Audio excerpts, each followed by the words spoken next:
Dans un complexe animé au cœur de Lagos, Mama Kemi et Mama Samuel vivaient comme voisines. Leur maison était côte à côte et leur lien était aussi fort que celui d'une famille. Malgré leurs différences de style parental, elles étaient des amies inséparables. Mama Kemi était stricte et disciplinée, croyant en des règles fermes et en l'ordre.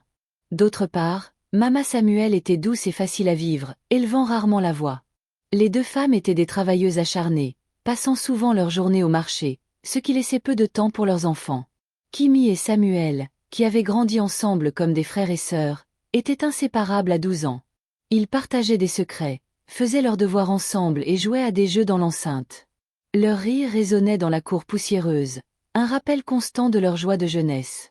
Un jour, lors d'une conversation informelle au dîner, Samuel dit à sa mère, « Maman, j'ai besoin d'un téléphone. Tous mes camarades de classe en ont un, je me sens exclu. » Mama Samuel, la cuillère à mi-chemin de sa bouche, répondit, « Un téléphone, Samuel? Tu ne penses pas que tu es trop jeune pour ça? » Mais Samuel argumenta, « Maman, ce n'est pas seulement pour les jeux. Je peux aussi l'utiliser pour étudier. » Ses grands yeux pleins d'espoir regardaient sa mère. Mama Samuel, incertaine que son fils soit prêt pour une telle responsabilité, décida de poser une condition. « Si tu peux arriver premier de ta classe ce trimestre, je t'achèterai un téléphone, mais seulement si tu prouves que tu le mérites. » Les yeux de Samuel s'illuminèrent de détermination. À partir de ce jour, il étudia plus dur que jamais, consacrant toute son énergie à ses livres. Même Kimi remarqua un changement. « Tu es vraiment sérieux à propos de ce téléphone, n'est-ce pas ?» Le taquina-t-elle un soir alors qu'ils travaillaient ensemble sur un devoir de mathématiques. « Je montrerai à maman que je peux le faire, » répondit Samuel avec confiance. Lorsque le trimestre se termina, Samuel atteignit son objectif. Il rentra à la maison en serrant son bulletin de notes, rayonnant de fierté. « Maman, regarde, je suis premier. » Mama Samuel ne pouvait pas cacher sa joie. Elle le serra fort dans ses bras et promit de tenir sa parole. Fidèle à sa promesse, elle acheta à Samuel un nouvel iPhone élégant, plus avancé que ce que Samuel avait jamais imaginé. Il était ravi. À partir de ce jour, le téléphone devint le bien préféré de Samuel. Il l'utilisait pour jouer à des jeux, regarder des dessins animés et explorer Internet. Kimi le rejoignait souvent, et les deux passaient des heures à rire devant des vidéos amusantes et à partager des jeux idiots.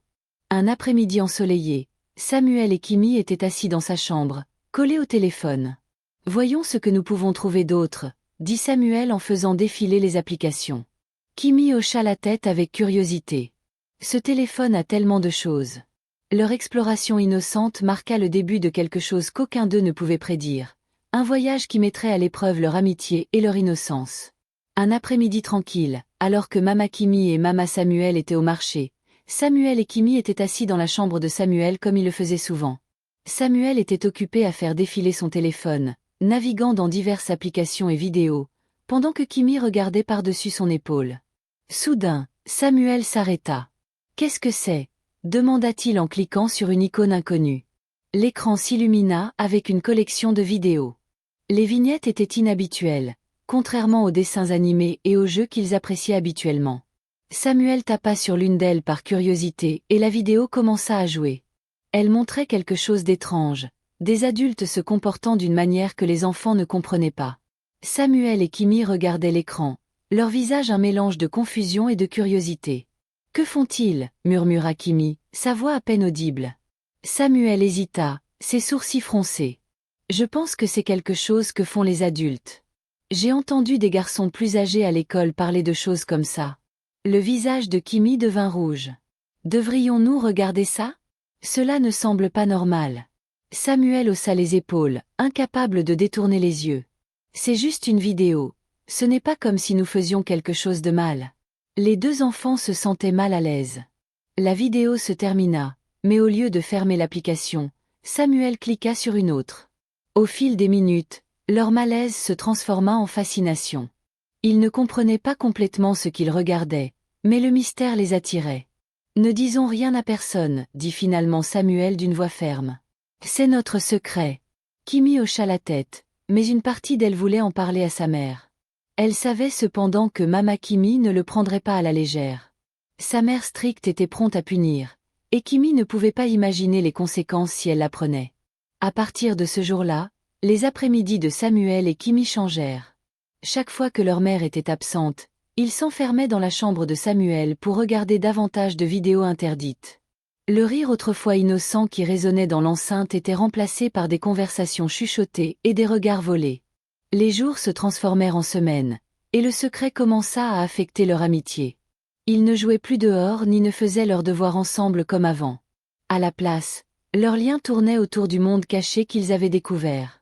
Un jour, Kimi se tourna vers Samuel alors qu'ils étaient assis dans sa chambre. « Tu penses que c'est mal que nous regardions ces vidéos ?» demanda-t-elle, la voix tremblante. Samuel avait l'air mal à l'aise. « Ce ne sont que des vidéos, Kimi, ce n'est pas comme si nous faisions quelque chose de mal. Mais que se passerait-il si maman le découvrait ?» L'expression de Samuel se durcit. « Elle ne le fera pas, nous devons simplement le garder secret. » Kimi hocha la tête, mais son malaise grandissait de jour en jour. Puis, un après-midi, Kimi dit quelque chose qui choqua Samuel. « Et si nous essayions de faire ce qu'ils font dans les vidéos ?» Samuel se figea. « Quoi ?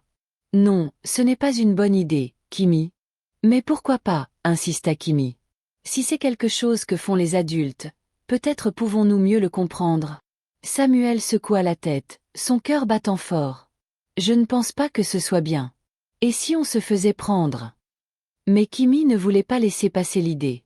Sa curiosité était plus forte que sa peur, et elle continua à en parler jusqu'à ce que Samuel accepte à contre-cœur. La première fois qu'ils essayèrent, ça ne se passa pas comme prévu. Kimi ressentit une vive douleur et dit rapidement à Samuel d'arrêter. Elle courut hors de la pièce, les larmes coulant sur son visage. Pendant des jours, elle évita Samuel, refusant de lui parler ou même de le regarder. Samuel se sentait mal, il voulait s'excuser mais ne savait pas comment. Finalement, après plusieurs jours, il s'approcha de Kimi à l'école. « Je suis désolé, dit-il doucement. Je n'aurais pas dû accepter. » Kimi hésita avant d'acquiescer. « C'est bon, oublions ça. » Leur amitié revint lentement à la normale, mais les choses n'étaient jamais tout à fait les mêmes.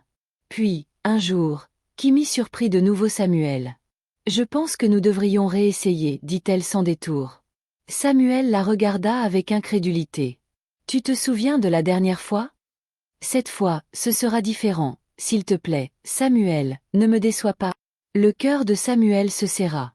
Il ne voulait pas dire oui, mais il ne pouvait pas supporter l'idée de contrarier Kimi. À contre-cœur, il accepta. Un jour après l'école, Samuel et Kimi décidèrent de rester dans une salle de classe vide. L'école était calme et la plupart des étudiants et des enseignants étaient rentrés chez eux. Kimi regarda Samuel avec détermination dans les yeux. « Es-tu sûr de ça ?» Samuel chuchota nerveusement en regardant autour de lui.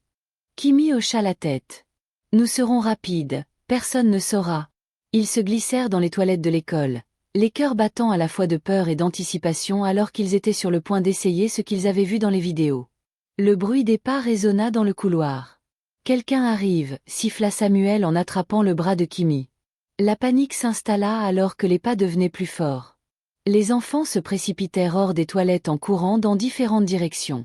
C'était le gardien de sécurité de l'école qui faisait sa ronde. Heureusement, il ne les vit pas, mais l'incident les laissa tremblants. Quand ils rentrèrent à la maison ce soir-là, Mama Kimi et Mama Samuel étaient toujours au travail. Seul dans l'enceinte, Kimi se tourna vers Samuel et dit « Nous devons réessayer, cette fois à la maison. » Samuel hésita, sa peur évidente. « Je ne sais pas, Kimi, et si quelqu'un nous attrape ?»« Il n'y a personne ici, insista Kimi. Nos mères ne reviendront pas avant des heures. » À contre-cœur, Samuel accepta. Ils entrèrent dans la chambre de Samuel et verrouillèrent la porte. Au moment où ils étaient sur le point de commencer, le bruit de la porte d'entrée qui s'ouvrait les fit sursauter. « Samuel, es-tu à la maison ?» La voix de Mama Samuel résonna. Samuel et Kimi se figèrent, leur visage pâle de peur. Les pas de Mama Samuel s'approchèrent de la pièce et elle frappa à la porte. « Samuel, pourquoi cette porte est-elle verrouillée ?» Ils se bousculèrent pour dissimuler leurs actions. Les yeux perçants de Mama Samuel se dirigèrent vers Samuel et Kimi. Quelque chose dans leur comportement semblait étrange. « Que se passe-t-il ici ?» demanda-t-elle d'une voix ferme. Kimi baissa les yeux vers le sol, incapable de croiser son regard. Samuel bégaya en essayant de trouver une excuse, mais sa mère n'était pas convaincue. « Asseyez-vous tous les deux, ordonna Mama Samuel.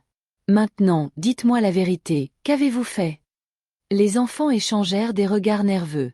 Ils savaient qu'ils ne pouvaient plus cacher la vérité. Avec des voix tremblantes, ils avouèrent tout, les vidéos, leur curiosité et leur tentative d'imitation. Mama Samuel écouta dans un silence stupéfait, son cœur se serrant à chaque mot. Elle sentit une vague de culpabilité l'envahir. Comment avait-elle pu rater ça? Sa concentration sur ses affaires l'avait aveuglée aux besoins de son fils. Prenant une profonde inspiration, elle dit « Restez ici. J'ai besoin de parler à Mama Kimi. » Mama Samuel traversa l'enceinte jusqu'à la maison de Kimi et lui raconta tout. Le visage de Mama Kimi devint pâle de choc. Elle se leva brusquement et arpenta la pièce. « C'est la faute de Kimi, craquait-elle. C'est elle qui égare Samuel. » Mama Samuel secoua la tête fermement. « Non, ce n'est pas seulement Kimi. Ils sont tous les deux impliqués, et nous devons gérer cela ensemble en tant que mère. » Pour la première fois, Mama Kimi s'assit, son comportement strict habituel remplacé par l'inquiétude. « Que devons-nous faire ?» demanda-t-elle doucement. « Nous devons leur parler et, plus important encore, nous devons les aider, répondit Mama Samuel. Thérapie, conseils, tout ce qu'il faut pour les guider sur le bon chemin. » Les deux mères retournèrent à la maison de Samuel et eurent une longue conversation avec les enfants. Elles expliquèrent les dangers du contenu qu'ils avaient regardé et pourquoi leurs actions étaient nuisibles. Bien que leurs paroles fussent douces, les enfants pouvaient sentir le poids de leur déception. Après ce jour, les choses changèrent dans l'enceinte. Mama Kimi devint plus attentive à Kimi, adoucissant ses manières strictes pour créer une relation plus ouverte et de confiance. Mama Samuel, de son côté, fit un effort pour passer plus de temps avec Samuel, réalisant que sa clémence l'avait laissé sans conseil approprié. Finalement, les deux familles acceptèrent de demander l'aide d'un professionnel pour les enfants. Les séances de thérapie aidèrent Samuel et Kimi à comprendre les conséquences de leurs actes et l'importance de faire de meilleurs choix. Malgré les efforts pour réparer la situation, le lien entre les deux familles ne fut jamais le même. Morale de l'histoire. Il est important que les parents passent du temps avec leurs enfants, leur parlent de l'utilisation sûre et responsable du téléphone et leur enseignent les dangers de certains contenus. Les téléphones sont des outils qui peuvent aider les enfants à apprendre et à communiquer, mais ils ne doivent être donnés que lorsqu'un enfant est suffisamment mature pour les manipuler de manière responsable.